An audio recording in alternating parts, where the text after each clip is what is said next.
Loh kula itu karena hidup dengan istri saya sama anak saya. Jadi yang ngurus anak saya sendiri. Jarang kula ngurus dalam jarang. Memang itu memang saya punya standar pakai kitab-kitab kados hikam. Saya ini merasa hidup di dunia itu sendiri. Sampeyan tak warai la Allah kana kotar. Imam yang ngarang hikam itu punya resep supaya kamu seneng terus. Liyakil lama tafrahu bihi, mesti yakil lama tahzanu bihi. Usahakan sedikit sekali apa yang bikin kamu seneng, maka akan sedikit sekali yang bikin kamu susah. Jadi misalnya kula nih, jadi kiai misalnya cari wong kula kiai wong alim, jelas nak ngalime ngalim, nak kiai rapati ya, nak ngalime jelas. Tapi nak kiai rapati, nah kan kiai tapi ra ngalim. Nah kula nak darani wong alim malah muni ya jelas. Nak kiai rapati ya, kula rapati nurut tapi aturan masyarakat rapati napa. Nah sampean kiai tapi ora napa ngalim. Ya beda. Ndak ini memang bedanya jauh. Ya mungkin lebih kiai sampean cara derdek-derdek donga meyakinkan sampean. Tapi cara artine donga piye paham kula. Lha boten iki nyata, sampean rasa tersinggung napa barang-barang napa? Nyata. Nah, kalau sering ditakoki kiai-kiai masalah resepnya apa jenis? Kok jenengan ra tau susah dal kita ra tau wiridan atau mohon sisip. Resepnya ilmu itu gini kata hikam.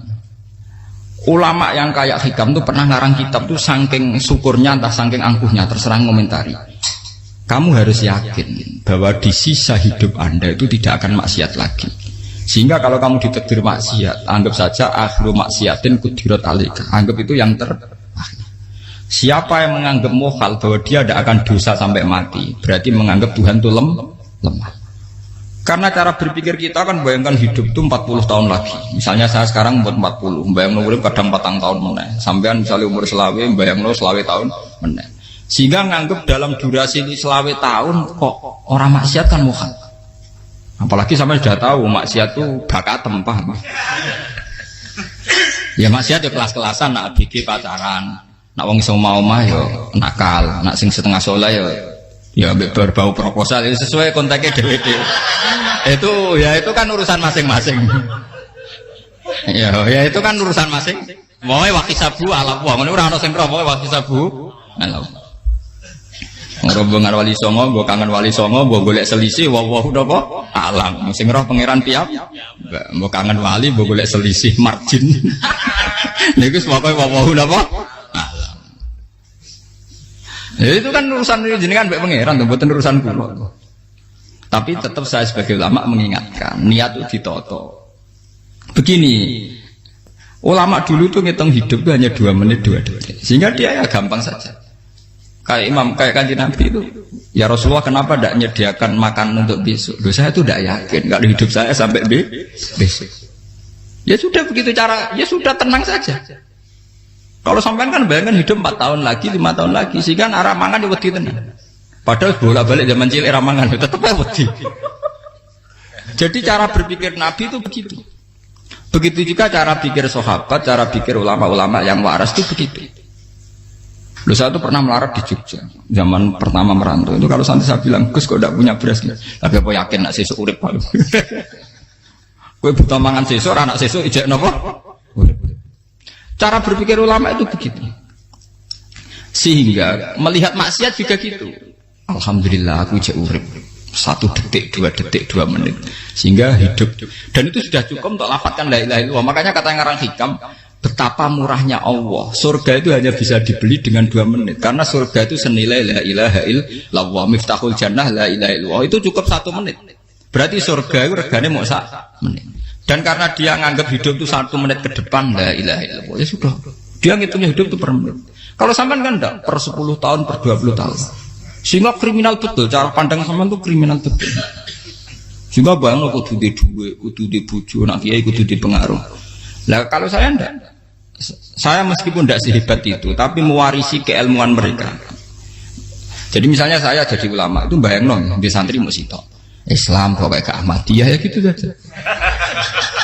Ya pokoknya ya sudah gitu. Orang bayang santri yang kelambinan takwa khusyuk salam tempel demen gelo, demen apa?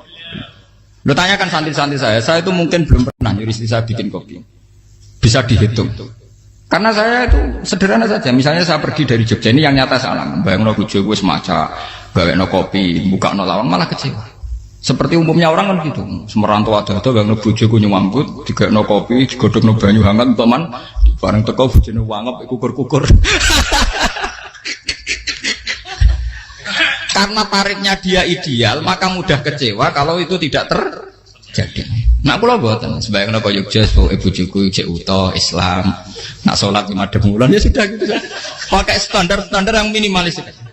Saya dari rumah bangun sampai ngaji ya, pokoknya melek, ya sudah nak sholat demadem nopo, mulanya sudah gitu. Andai kan saya pakai standar maksimal, maka akan mudah kecewa. Rasulullah juga begitu. Rasulullah itu ngadepi Sayyidah Aisyah, itu ya begitu, ngadepi Hasan Husain. Sehingga tidak ada cerita Nabi mudah kecewa, betul. Karena Nabi bayangkan anak istrinya itu ya minimalis sekali, urusan dunia loh maksudnya minimalis sekali. Misalnya Nabi pagi-pagi tanya, ya Aisyah apa ada sarapan? Enggak ya Rasulullah, ya idzan asumu kan itu saya puasa. Kalau sampean usul-usul lah digekno kopi wong wedok opo? Itu kan repot. Muni-muni itibak sunnah Rasul tapi tidak pernah sampean mendekati sunnah napa? Rasul. Sehingga ya tenang saja Nabi. Saya tuh alhamdulillah bisa niru dalam gitu-gitu tuh bisa. Makanya ini kiai muda paling jauh. Banyak kiai-kiai yang sepuh itu kalau urusan gitu konsultasi sama saya. Gus resep apa kain? Ini kula resep era dekaran. Sehingga saya tidak pernah bayangkan apa tanggaku seneng aku atau orang ngaji aku kecewa itu tidak pernah bayangkan. Sama itu kan makhluk, tidak penting. Kecewa itu tidak benar. Saya itu orang alim, ngerti ini warido kamat lubi, ora warido kum. Yang tak gulai ridane pengiran, ridane sing ngaji, ridane konsumen. Itu apa makhluk tidak penting. Itu harus dilatih. Harus apa? Sehingga orang itu kalau biasa sholat, maksudnya biasa ta'alluq bi Allah, mesti la'alla katardo, mesti gampang puas. Karena dia iktifa ngalap cukup be Allah Subhanahu wa ta'ala. Saya sebagai manusia juga sering ditangisi istri. Misalnya saya sering ke Jogja sendirian. Nah ninggalan nopo, ninggalan itu milih pengiran. Misalnya mati ninggalan ya paling aku mau ngapes nih suara. Paling uang nangis gue kegiatan. Bukan apa. Ingin saya bahwa konstitusi ulama itu masih iktimat Allah. Kalau kita kan enggak. Cara berpikir kita ngaji itu ideal sing ono podium, sing ngaji kelaminan takwa kabeh, ketunan kaji kabeh, diluk kabeh.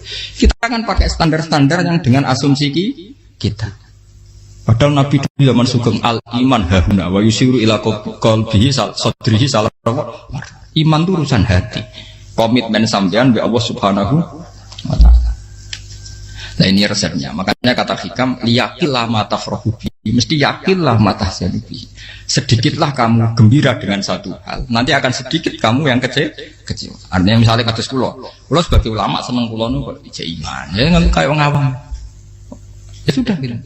Jadi misalnya suatu saat kula jatuh. Yang ngaji saya gak semeneng dadi kupeding. Wong sing seneng kula bubar kabeh. Kula ora susah, miskola darah bener. Gus saiki jenengan ora sing seneng. Ya tenang saja. Sing ora seneng makhluk ora jelas.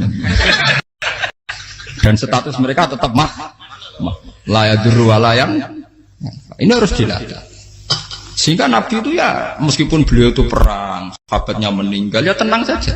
Nabi cara berpikir yang meninggal mereka mati syahid, yang masih hidup dianggap berpotensi melakukan kebaikan. Sama tak warai resep-resep dari Rasulullah Shallallahu Alaihi Wasallam. Saya ini sebetulnya memaksa, menjelaskan ini maksa, karena saya inginnya jadi ulama yang kayak umumnya orang, tidak ideal amat. Tapi kan saya ditakdir ilmunya itu ideal, jadi terpaksa saya jelaskan. Tapi kalau perilaku saya tidak akan ideal. Soalnya ngawur, saake mari kufuri pengiran nganggur bolak balik cerita. Ada seorang wali, karena dia wali itu doa di multazam, ya Allah saya ini minta satu hal. Karena dia wali maka tidak minta uang, tidak minta jabatan, minta engkau takdir saya tidak pernah maksiat. Itu kan bagus sekali, minta doa ditakdir gak maksiat kan ada. Dari pengiran malah siapa? Fa'ena ada ukufran. Karena tahu maksiat malah sifat ghafurku tak ada kok enti. Gamane pengiran ini sifat ghafurku rak nganggur. Malah tidak ada orang selain Nabi kecuali ditakdir tahu maksiat dan sifat ghafuri pengiran efektif. Paham apa? Lara sampean kan ghafure mbok nggo kabeh. Dadi karek sadidul iqab.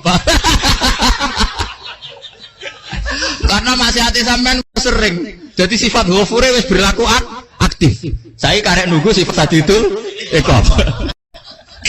Paham ya?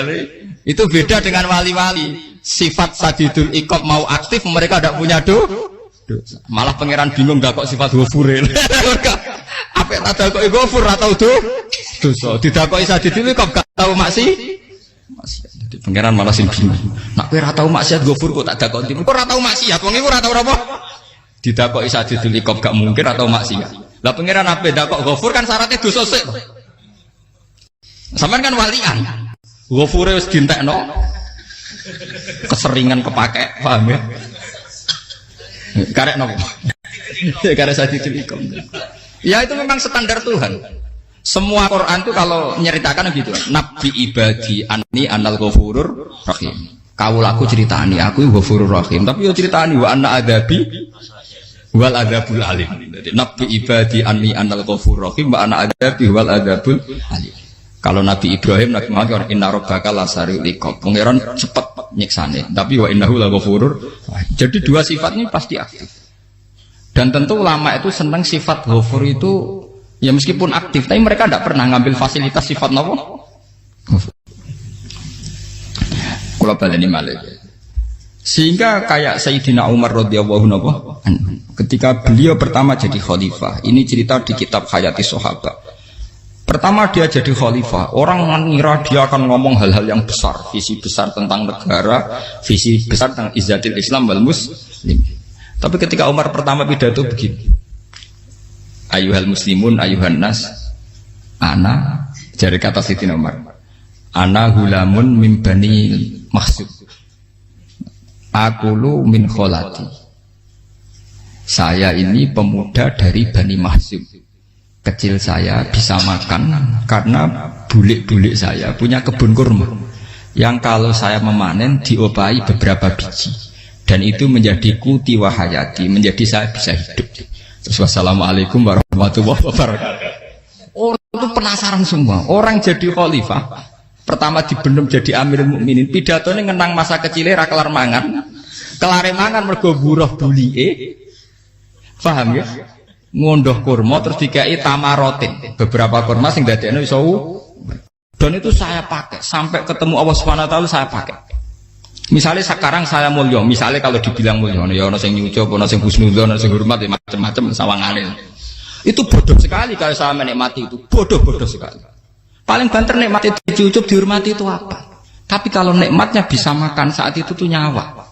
SBY jadi presiden prestasi, Gus Dur jadi presiden prestasi, tapi umpama presiden tetap mangan. Prestasi tertinggi ada bisa makan selisat dirumki gojogonyo. Makanya Umar mengingatkan, sebetulnya nikmat tertinggi saya itu tidak saat saya jadi khalifah, saat itu kok aku iso mangan, cara gak aku mati. Paham ya?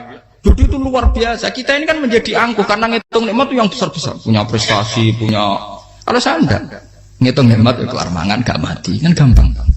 Sehingga saya tidak mudah kecewa karena tarifnya minimalis, gak gampang apa? Jadi misalnya kalau kapan-kapan kok berhubung, Gus ini Tuhan rasanya jangan ngeten-ngeten. Oh makhluk itu ya gak apa-apa. Kalau di status kiai kan seakan-akan ngomongnya sakral, seakan-akan mandi. Tapi nak tak status, oh makhluk itu ngomong-ngomong ya sudah kan. Menjadi kan sudah distatuskan sebagai apa? Makhluk. Tentu makhluk statusnya la yadurru wala yanfa. Di sini ini penting. Orang-orang ahli tauhid tentu tidak punya kesusahan. Innalladzina qalu rabbuna wa tsummas taqamu. Itu mesti tidak ada kesusahan sama sekali. Misalnya ulama-ulama dulu mau mati, ya tenang saja. Mati kedua itu mati paling menantang ya, menyenangkan sekali. Karena mati yang seru itu mati zaman Al-Adam. Misalnya saya kelahiran tahun 70. Tahun 40-50 kan belum ada saya. Itu mati yang sejati karena Al-Adam. Kenapa? Al-Adam tidak ada.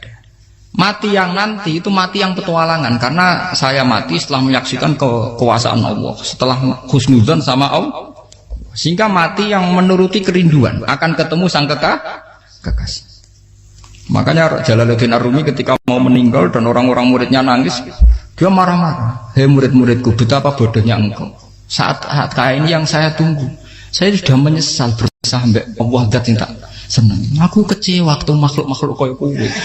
Saiki wis wayahe aku goleki kholik dat tak senengi malah mbok tangi. Cek bodone kowe. Saat-saat sing tenteni malah mbok tantang. Betapa aku lamanya menunggu kematian ini. Mergo hidup itu keterpisahanku mbek Allah, kemen ketemu kowe. Malane Jalaluddin Rumilah yang mengistilahkan mati itu malam pengantin. Makanya fal'an awanus sirok minkum wa awan wisol habibi.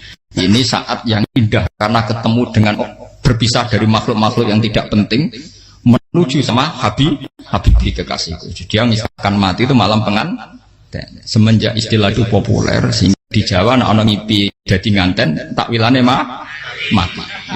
Itu filosofi sufi, ya filosofi napa? Lah niku tenan. Begitu juga sahabat-sahabat dulu. Bilal mau meninggal, anaknya do nangis. Bilal lagu ya. Ditanya sama anaknya, kenapa anak-anak kamu nangis? Dan jenengan badhe kapundhut. Aku malah seneng nang mati. Hudan nalqal akhibah Muhammadan wa hisbah. Aku nak urip ketemune mbek kowe terus. Malah nak mati ketemu Nabi Muhammad. Hudan nalqal akhibah Muhammadan wa hisbah. Nah, dengan cara pandang begitu maka hidup itu enjoy saja. Ya saya sebenarnya keberatan pakai kelas ini, keberatan karena saya harus ngulang sampean-sampean.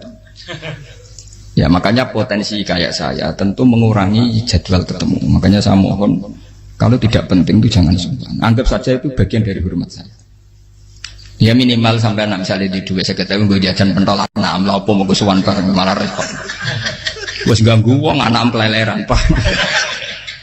Nah misalnya sampai kepentak kok hukum, uang nak pinter, hukumnya takokan ya ringan, takok kiai tanggam paling bisa. Karena pertanyaan yang ringan tentu ya ringan-ringan saja kan. Gak perlu kiai kali ber. Sampai rasa GR. Kalau pertanyaannya angel Gus gak ada sing iso jawab. Uang nak ralim tahke, ku pertanyaannya ya ora patimu itu. Iku wis kangelan ngoten. Ini mboten ngenyek tapi padha enak. Bodoh apa? Makanya kalau latih. Jadi hikam sendiri itu ada manhaj, ada metode.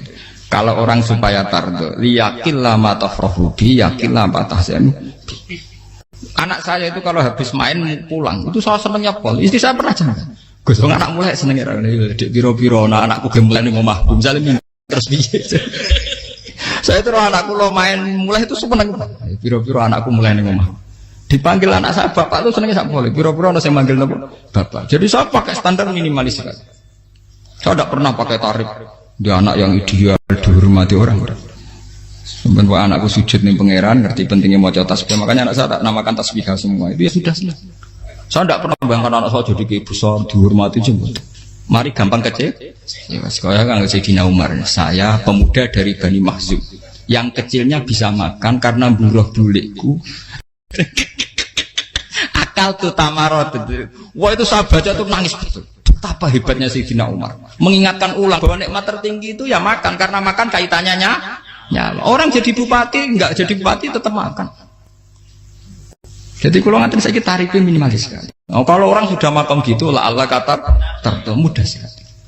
Tapi kalau sampai tarifnya ideal harus di mobil kudu sangune akeh. Mosok gue mobil gak sangu akeh.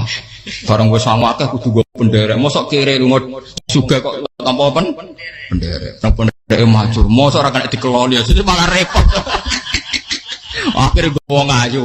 Harus selingkuh dijari sing we. Itu perkara meneh. Mau ruwet nuruti tahapan-tahapan duniawi makanya resep kalau ingin itu kon sholat, maksudnya sholat itu dihayati secara tauhid ya, dihayati secara tauhid. Misalnya inna sholati wa nusuki wa mahyaya wa mamati lillahi rabbil alamin. Itu akan pasti Allah kata pasti mudah melihat alam ini ridho. Ini satu sekelumit ya, dari resep orang ulama yang saya meniru beberapa di kitab Hayati Sahabat, di kitab Hikam dan meniru terutama semuanya sanad dari Rasulullah Shallallahu Alaihi Wasallam. Makanya suatu saat Nabi itu kagum. Abdullah bin Mas'ud itu jalan dan dikawal oleh beberapa malaikat. Terus Nabi itu heran. Ya Abdullah, kenapa itu selalu mengawal kamu? Kata Abdullah bin Mas'ud, ya Rasulullah, inilah akhtu khutwatan, illa wa azunnu alla akhtu wa ukhra. Wa ma aqaltu luqmatan illa wa azunnu alla alqamu ukhra. Saya itu tidak pernah melangkah kecuali saya tidak pernah yakin apa betul saya bisa melangkah lagi. Jadi perlangkahnya itu dia iktimat Allah. Dan saya tidak pernah mengunyah satu kunyahan kecuali saya tidak yakin apa betul saya bisa mengunyah lagi. Setiap kunyahnya tetap semuanya berada Bismillah. Semua itu atas nama pertolongan atas kata Rasulullah. Orang kakak andikan saya ada nabi terakhir itu jadi nabi. Jadi kemana? Makanya dulu Nabi itu sering ngendikan, adekan orang-orang kayak gitu itu ada nubuah, tentu mereka punya derajat napa? Nubuah. Jadi tidak jadi Nabi tapi punya derajat napa? Nubuah. Lah orang yang cara berpikir gitu tentu tidak khawatir apa yang hilang dari dirinya karena dia berkontrak dengan Tuhan hanya per menit per detik. Jika mempunyai resep al-mu'min yusiru sana Allah ayakuna li nafsi dzakiron. Seorang mukmin yang sejati tentu kontraknya dengan Allah Subhanahu wa taala dan dia tidak pernah ingat dirinya sendiri. Kayak sampean pas umat tapiil, Allahu Akbar, Allah Maha Besar, subhanak. Selalu ana wong ngrasani itu termasuk lali utange barang itu. Tapi yang jelas kan menjadi enjoy dengan dirinya sendiri. Paham ya? Menjadi enjoy dengan dirinya karena dia tidak sering punya kontrak dengan makhluk. Nah ini maksudnya Allah kamu. Janganlah Allah kata kamu pandang. Apa nak sholat terus kabul kajari. Apa nak sholat terus untuk duit ya bar. Karena cara pikir iso aja nak duit ya. Dan ini resep ya, dan resep ini dari ulama-ulama yang istinad ila Rasulillah Shallallahu Alaihi Wasallam. Karena kalau Nabi itu memang cara pandang.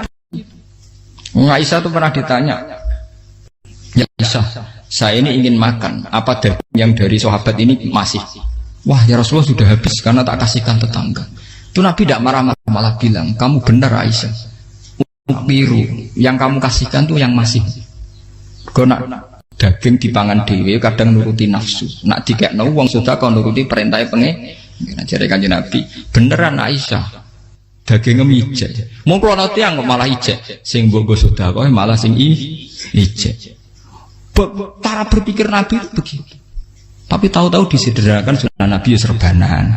Lah itu kan ya memang itu bagian dari sunnah Nabi. Tapi sunnah seharga 10.000. Paham ya?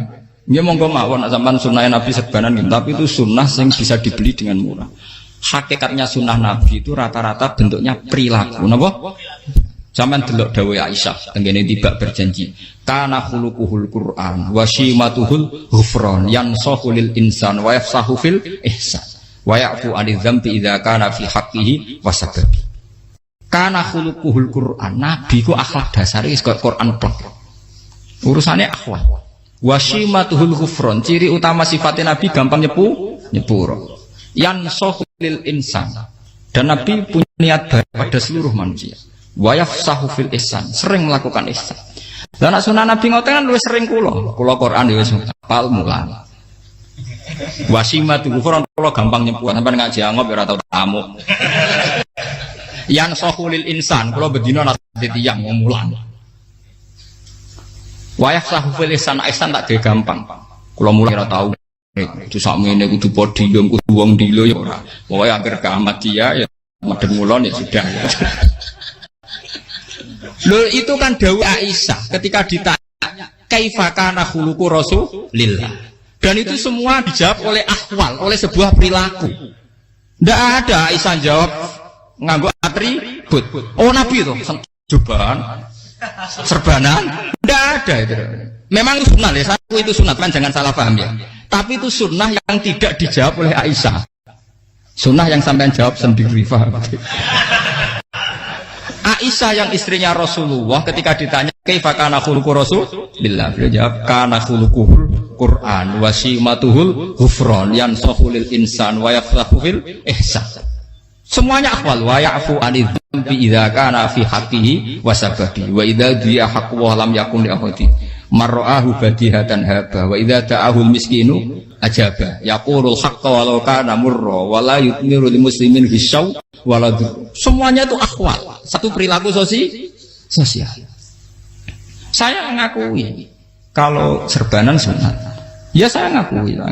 Tapi sunnah wis karena saya mewakili yang akhwal tadi yang apa? Lah mungkin untuk sampeyan monggo kalau untuk ngisi sunnah. Tapi mbok ya adil itu. Ini bukan kritik mboten nggih. Yang meyakini serban sunat kan sudah banyak dan itu bagus. Tapi cobalah juga meyakini ahwalu Rasulillah.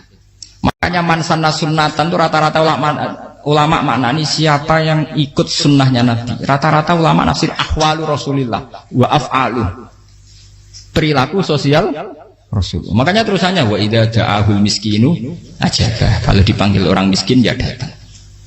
Ya maksudnya ada harus orang miskin manggil pas resepsi kawin boten. Misalnya ana wong melarat kuwi di sepeda motor, wong melarat iki yo ngeteroni puskesmas ya mbok terno. Wong melarat lara yo nukono misale apa minyak kayu putih mbok tekani.